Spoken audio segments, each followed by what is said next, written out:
I'm John Weigel. I'm the director of the Australian Reptile Park.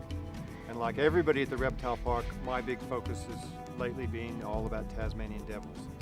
But we're going to have a look at some of the things the guys are up to and give you a chance to see where we're at with the program. The most amazing thing about working with devils is their personalities.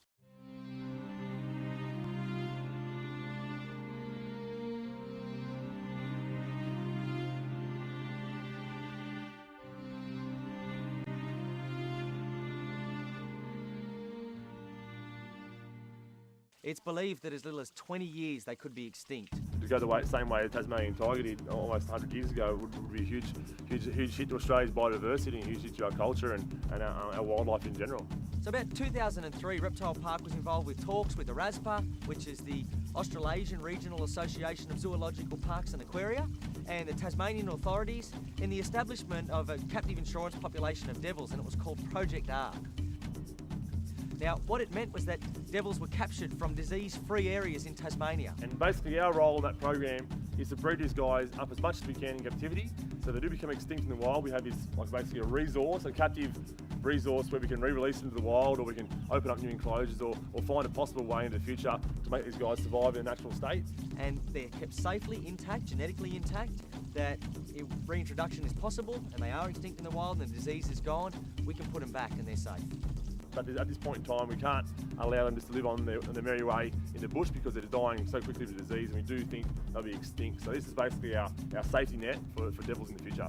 Devils only breed once a year. Like most marsupials, devils are only pregnant for 21 days. So basically a devil has its own pen. And today we can see Jack and Ben together in this pen. And that's a socialising event, so we do mix them up quite a bit so they get used to different devils. So all year round, devil breeding is a full-time job. Now they have about 5 bottles a day. Yeah, you're right, you're a bit shy. We try and mimic the natural regime as much as possible by feeding different things, different times of the day. They're fed 6 out of 7 days in a week. 4 of those feeds are kangaroo feeds, they get a rabbit feed and a chicken feed once a week. They get a pretty bad rap sometimes because they're, scavengers and the sounds they make, but they're incredibly beautiful animals, and to people in the wild, they pose no threat. Devils won't come near you. They're incredibly shy and timid and avoid human confrontation in the wild at all costs. Like out in the daylight here, they're a little scared. They're comfortable because they're with me here. They know who I am and they're comfortable together. That's one of the best things about having two, that they comfort each other. But they are absolutely beautiful, and the thing that makes them so easy to love is that they've each got personalities. It's hard to see that in a lot of animals, but these little guys, you pick it out so easily. They're affectionate towards you.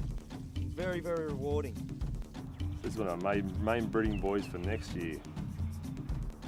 Hopefully you're going to do the job, aren't you, mate? I don't think I'll ever get complacent finding out that a first female has got her joeys. And at the moment, see, it's got such significant importance because these females that they're breeding, the populations they come from, they're gone. This program has to be a success because it appears at the moment to be the devil's last chance.